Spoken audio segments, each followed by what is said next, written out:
is coming for our family.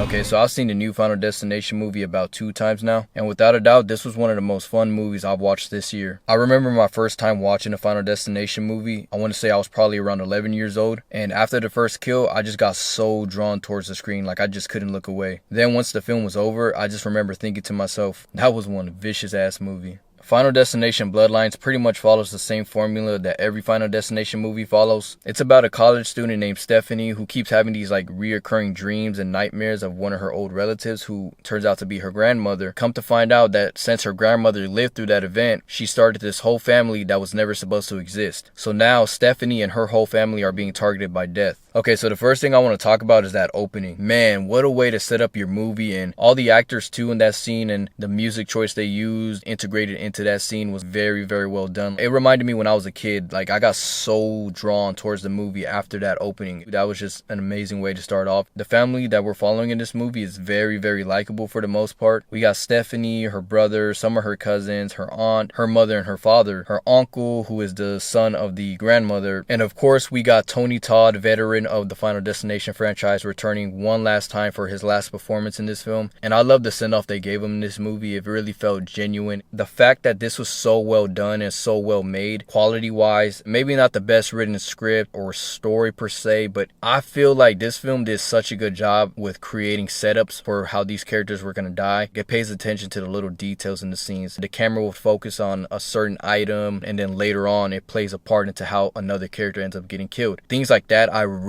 like about this movie, and in general about the franchise, how they're able to just set up kills and then execute them perfectly. This may be my new favorite revival sequel that we've gotten in the recent times, from Halloween and Scream, whenever they had their revival sequels. I like both of them, I ain't gonna lie, but there's just something about this movie that really got me hyped up to go back and watch the whole franchise over again. And apparently this movie has made more money at the box office than any of the other Final Destination movies in the franchise so far, so that's pretty big, and that's saying something. One negative thing for me personally is something that wasn't surprising. This is already the 6th film in the franchise, and we get a little bit of a cliche ending. I was hoping that they just changed something up a bit, but overall I did enjoy this movie. We come for the kills, we come for the gore, but at the end of the day, the filmmakers still care to put in effort to build up the story that ties into the originals and gives us even more lore built up from the past. So with that being said, I'm gonna say audience wise, I'm gonna give this movie a 8.5. Critically, I'm gonna give it a 7 out of 10.